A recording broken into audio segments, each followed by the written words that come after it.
보통 이제 검찰 출입 기자를 뽑을 때 로얄 패밀리들을 중심으로 해서 뽑는 거예요. 검사들하고 얘기가 될 만한 같은 동문이나 이런 출신들. 근데 검찰에 가면 검찰 출입 기자들이 검사들하고 자연스럽게 어울리고 얽히고 설킨단 말이에요. 또 언론사 입장에서는 나쁠 게 없어요. 왜냐하면 자기들도 사법 리스크가 있거든. 자기와 관련되어 있는 민원이 많거든요. 그걸 해결해 줄 창구가 필요한 거예요. 검찰 출입 기자들이 그 창구 역할을 하는 거예요. 그러니까 검찰 특수통이나 이런 사람들이 기자들하고 사실상 딜하듯이 서로 정보를 주고받는 작업들을 하는 거예요. 정치적인 목적으로 검찰이 수사한다고 하면 정보를 흘려줄 때 그런데 익숙해져 있는 기자들은 검찰이 어떤 의도로 나한테 흘려준다는 걸 너무 잘 알기 때문에 그걸 대서특필하듯이 대문짝만하게 실어주는 거예요. 그리고 나중에 가서 또 보상을 받는 거죠. 이런 먹이사슬 같은 게 유지가 되기 때문에 검찰 출입기자실을 폐지해야 된다.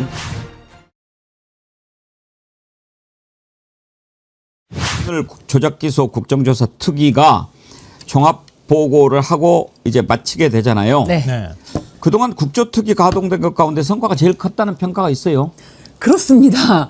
저는 그 지점을 말씀드리고 싶어서 뭐 사실 자잘한 것들, 밝혀진 것들 이런 것도 좀 뭐 중간중간에 말씀드리겠지만 이 국조특위 성과에 대해서 가장 크게 지금까지 중에서 성과를 냈다라고 말씀하셨지만 사실상 제가 이제 뉴스 보도 또 지면상의 보도를 찾아보건데 그렇게 평가하는 지면이 없었습니다. 그러니까요. 네, 그렇기 때문에 정어레이 TV에서라도 이 부분을 좀 이슈 완성에 다뤄야 되지 않을까. 어떻게 하면 그렇게 모든 그렇게 일간지들 하며 모든 언론에서 철저하게 국조특위 성과에 대해서 무시할 수 있을까? 좀 그게 굉장히 의문이었거든요. 사실 국조특위가 관심을 확 끈 것이 맨 처음 시작할 때 원래 뭐든지 시작할 때 딱 보여줘야 되잖아요. 그렇죠. 박상용하고 서민석 변호사 녹취가 공개되면서 좀 관심이 많이 높아졌잖아요. 네, 초기에 검사가 이렇게 변호사하고 네. 딜을 하는 네. 모습이 그대로 적나라하게 나왔잖아요. 근데 본인은 부인하고 있지만, 그러니까 그 원래 수사를 이런 방식으로 하는 건가? 이런 걸 아마 많은 국민들이 보고 놀라셨을 것 같아요.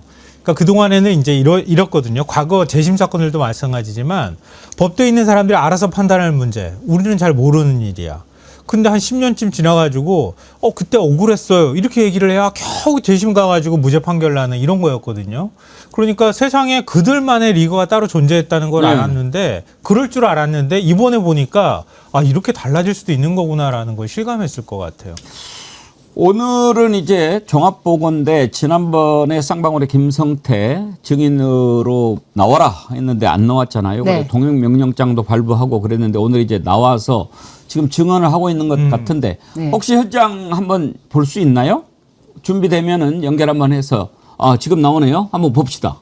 우선 정상훈 형님, 지난번 감사원 우리 그 현장 조사를 했었는데 지금 라이브로 예, 지금 실시간 현장입니다. 현장인데 지금 사진 보이시죠? 사실 김성태는 여기서 여기가 사실대로 다 진술하기 감사원의 조사 기대하기는 어렵죠. 창문도 없고 지금은 통계 조작. 감사원 감사원 감사 그 부분에 대해서 지금 아까 김성태라고 부른 것 예, 예. 같은데요. 그 테이블 하나 있고 양쪽에 의자 하나씩 있는 상황에서 조사를 받고 있는 그런 겁니다. 지금 이거를 이 바깥에서 창문으로 밖에서 볼 수 있는 아니 감사위 조사실의 강압적 분위기인데 바깥을 볼 수가 없습니다. 이거는 아마 상급자가 와서 조사? 조사하는 그러니까 과정을 그 부동산원 직원들을 예. 불러가지고 특별하게 감사원에서 네. 조사를 할 때 저런 식으로 조사를 한다는 다른 실제 거예요. 조사하는 일종의 방법에서는 검찰 특수부에서 불러서 조사하는 것처럼 감사원이 그렇죠. 저렇게 강압적으로 네. 조사를 한다는 거죠. 했다. 예, 네. 별도의 사무실까지 얻어서 실제로 그때 네. 조사는 그 통계와 오늘 이제 수혜와 김성태가 관련해서 증인으로 나와서 연동이 뭐라고 있는 이야기할지 궁금한데 네. 사실이 있었고 가장 이제 결정적인 진술을 만약에 한다면 김성태 아니겠습니까? 근데 저는 사실상 김성태의 당연히 그 여기 진실된 와서 진술을 기대하지 않고 있습니다. 음. 왜냐하면 김성태는 자신이 이미 다 검찰에서 봐줬기 때문에 어느 정도 다 털고 나왔는데 이 상태에서 자신이 그때 당시 검찰에서 발언했던 것이 사실 회유에 의한 거짓 진술이다라고 할 경우에는 뭐 다시 들춰지게 되는 일파만파 자신의 범죄에 대해서 어떻게 감당하겠어요. 그렇기 때문에 김성태가 진실을 말할 것이라는 기대는 좀 하지 않고 있습니다. 아마 그래서 본인도 이야기하기 곤란하니까 지난번에 출석을 안 했지 않나 싶은데 그때 김성태 대신에 나왔던 방용철이라고 네, 거기가 보이죠. 이혼한 만났다 건네준 거 봤다 이렇게 진술을 해서 뒤집어놨잖아요. 그러니까 오지도 않은 사람을 그래서 자기가 이런 말을 만나가지고 듣는 돈 거죠. 줬다고 당신만 얘기를 하니 선택해서 진짜 진짜 미치고 몇 환장하려고 년을 할수 그러신데요. 그러니까 그 그렇게 사람의 안 핵심이 되는 있는 게 거죠. 없죠. 김성태는 사실 자기 당신만 혐의를 다른 벗기 대답을 위해서 하고 최대한 있는데 형량을 당신 적게 받기 주권이야. 위해서 이런 말 일종의 들으면은 진술 조작을 하는데 가담을 했다고 볼 수 있거든요. 근데 그 가담의 대상이라는 사람이 방용철이라고 하는 부회장이었던 거예요. 근데 이 사람은 너무 확신에 차가지고 얘기를 하고 있는 게 오히려 저는 그게 더 의심스러웠어요. 왜냐하면 리오나 말고도 다른 북한 관계자들이 있는데 굳이 뭐하러 그 공작원한테 돈을 전달해줘요? 그것도 이해가 안 되잖아요. 자기 파트너가 따로 있는데 그리고 호텔 앞에서 버젓이 다른 사람들 보는 앞에서 돈 건네줬다고 얘기를 하고 있잖아요. 그것도 의심스럽고요.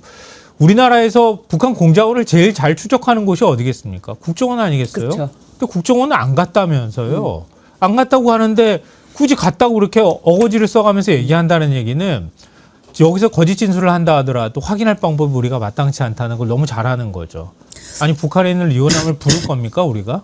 그러니까 그런 거에 대해서 지금 어디에 있어서 구멍이 있는지를 너무 잘 알고 있기 때문에 자기의 진술이 지금까지도 정확했다라고 주장할 수 있는 거라고 봐요. 게다가 이제 리오남이 그 필리핀에서 돈을 줬다는 그 시기에 중국에 있었다 그런 예. 출입국 기록이 확인된다라고 했는데도 불구하고 이제 국민의힘에서는 아니 뭐 중국 그렇게 공작원이고 하면은 중국 들어가고 나가고 하는 거 전부 다 위조 요건으로 가능하다라고 했는데 이제 그 부분에 대해서도 중국은 이미 안면 인식이라든지 그리고 지문 이런 거로 이제 출입국이 관리가 되기 때문에 그렇게 여권 위조해서는 할 수가 없는 것이다. 이런 부분이 좀 밝혀진 부분이 있습니다. 이렇게 객관적인 기록에 의해서 밝혀진 부분도 있는데 그런 거는 일체 무시하고 아니 방용철이 직접 가서 리오남 안내해줬다는데 라고 하면서 방용철 진술만 딱 떼서 이 국조특위에서 봐라. 방용철 진술만 봐라. 이런 식으로 언론이 보도가 되면서 이 사실에 대해서 밝혀진 것, 객관적인 증거에 의해서 밝혀진 것 이런 것조차도 보도가 제대로 되지 않고 있다. 저는 그런 점에 좀 주목하고 싶습니다. 저는 이번에 국조특위 쭉 지켜보면서 가장 이해가 안 됐던 게 박상용 태도였어요. 신유진 변호사님 보시기에는 박상용이 왜 그렇게 뻣뻣한 태도를 계속 유지하고 있다고 보십니까?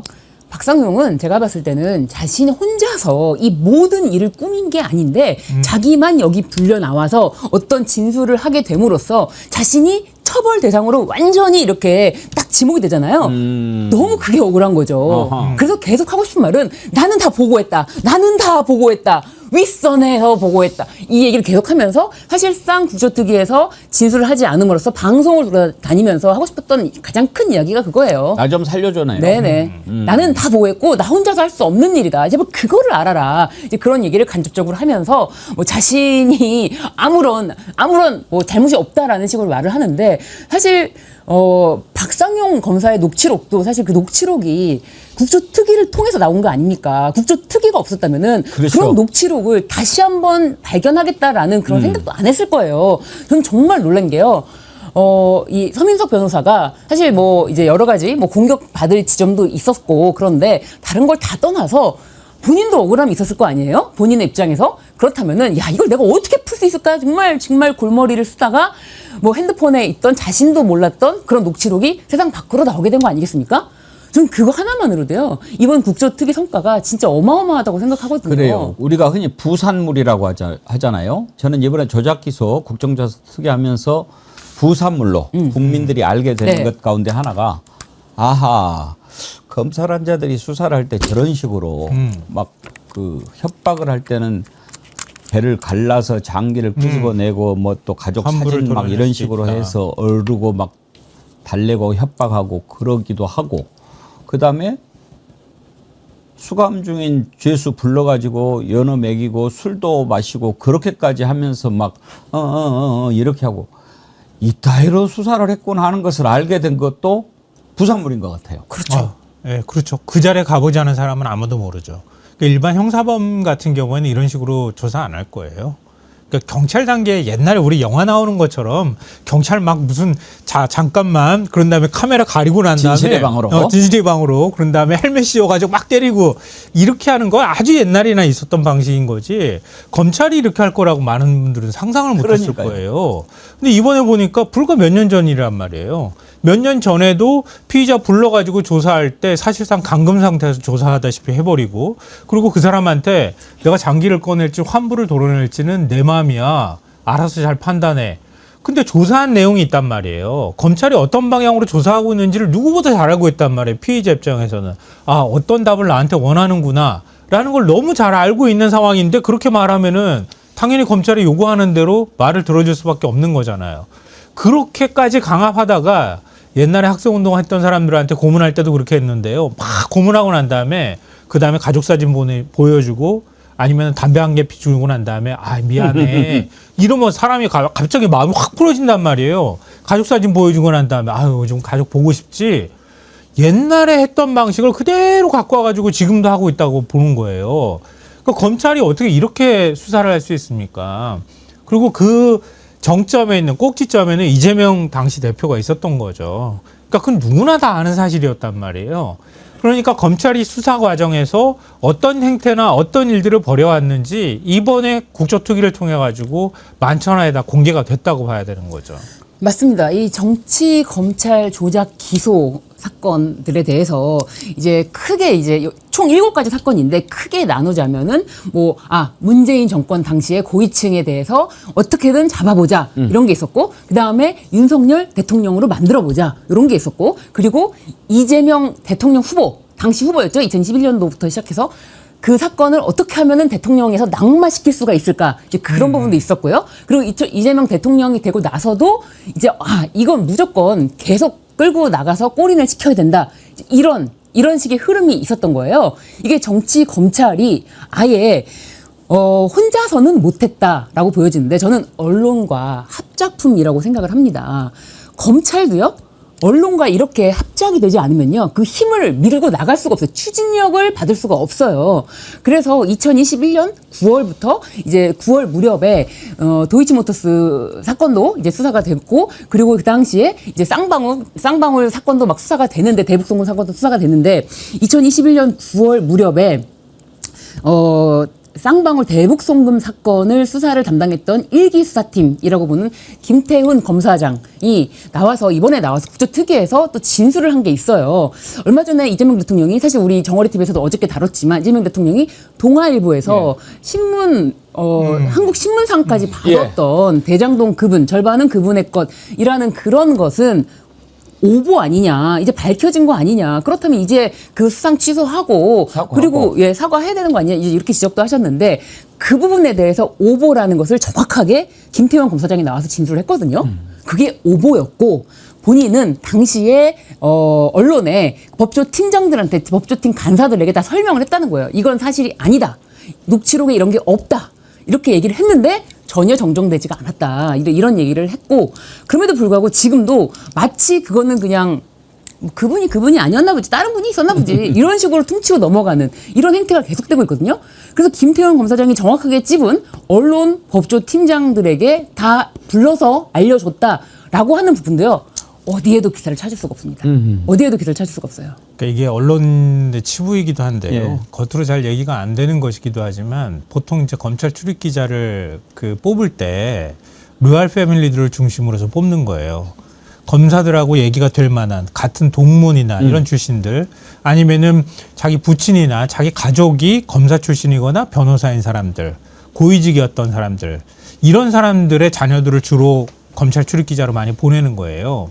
근데 검찰에 가면 검찰 출입 기자들이 검사들하고 자연스럽게 어울리고 얽히고 설킨단 말이에요. 또 언론사 입장에서는 나쁠 게 없어요. 왜냐하면 자기들도 사법 리스크가 있거든. 그러니까 자기와 관련되어 있는 민원이 많거든요. 그러니까 그걸 해결해 줄 창구가 필요한 거예요. 검찰 출입 기자들이 그 창구 역할을 하는 거예요. 그러니까 검찰 특수통이나 이런 사람들이 언론사 치부나 이런 것들을 알고 있음에도 불구하고 그 기자들하고 사실상 딜하듯이 서로 정보를 주고받는 작업들을 하는 거예요. 그러니까 검찰 출입 기자들을 그렇게 뽑는 거거든요.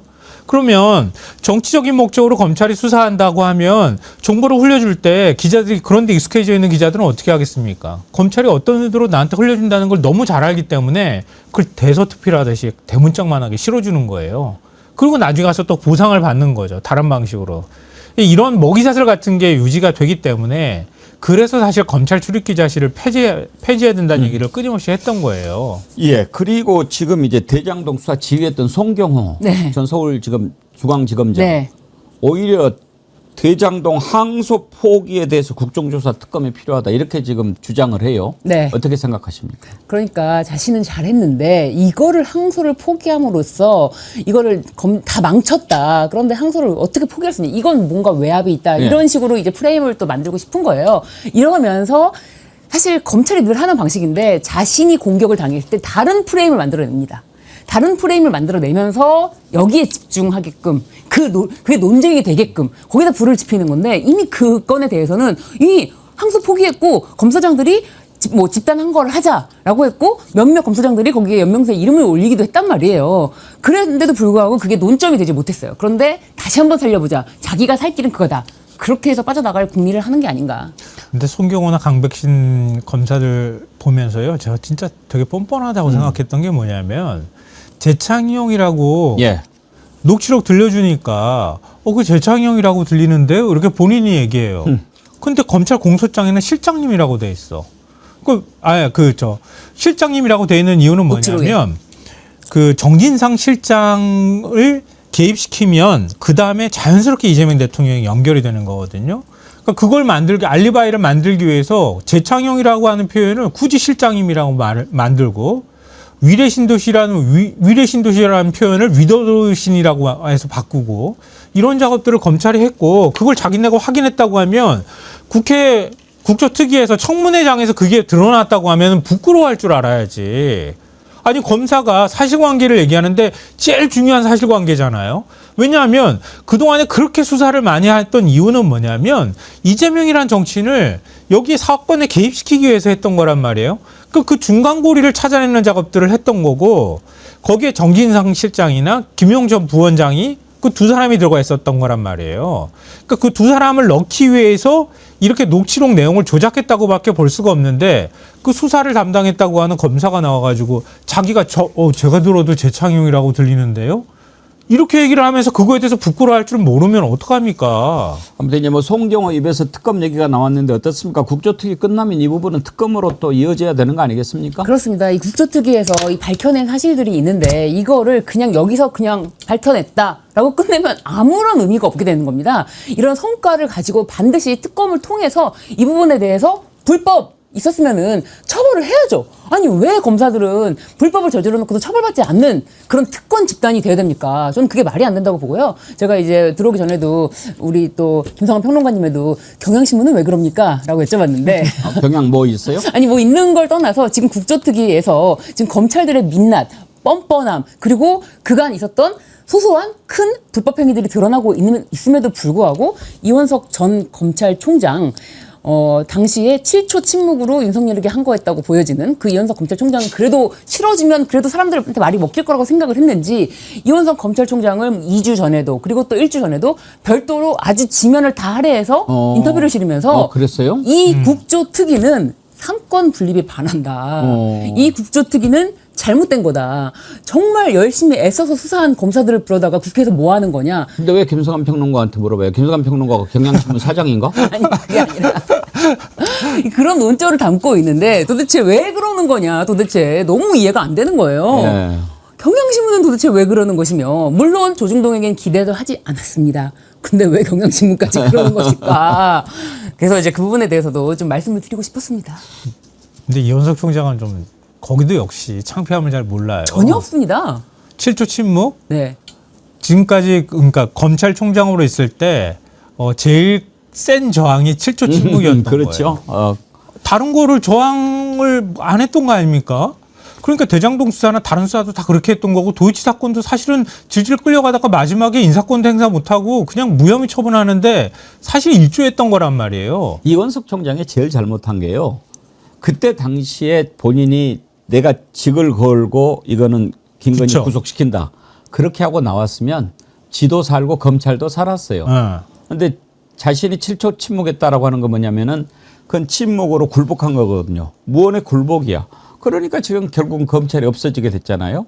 이원석은 그걸 깨달아야죠. 그렇다면 지금 국조특위에 나와서라도 그때 진실을 밝힐 수 그러니까, 있지 않습니까? 그런데 오히려 이거는 삼권 분립에 반하는 지금 위법 행위를 국회에서 하고 있다. 이런 이야기를 왜 좀 그러겠어요? 아니 변호사에 먹어야 되니까. 근데 제가 제일 황당하다고 생각하는 이유는 뭐냐면요. 검찰은 어디 소속이죠? 행정부 소속이잖아요. 자기네가 윤석열이 집권했을 때 윤석열의 입맛에 맞게 수사를 했던 거잖아요. 그러면 지금 국회에서 하는 행동은 만약에 상권 분립이라고 하면 국회에서 특히 민주당이 이재명 대통령을 공격하는 게 되는 거잖아요. 이게 논리상 말이 됩니까? 그리고 검찰은 자기들이 무슨 별도의 어떤 그 상권에 해당이 된다고 지금 착각하는 모양인데 행정부 소속이에요, 검찰은. 행정부 소속으로서 자기가 공무원으로 자기가 일을 하고 있는 거예요. 근데 마치 검찰은 어디 별동대처럼 별도에 있는 조직인 것처럼 그렇게 말하는데 세상에 검찰이 하늘에서 뚝 떨어져서 내려왔습니까? 그럼 하늘에서 뚝 떨어진 검찰은 그러면 왜 윤석열 눈치 보면서 윤석열 밑에서 빌빌 기면서 그러고 그동안에 수사했어요?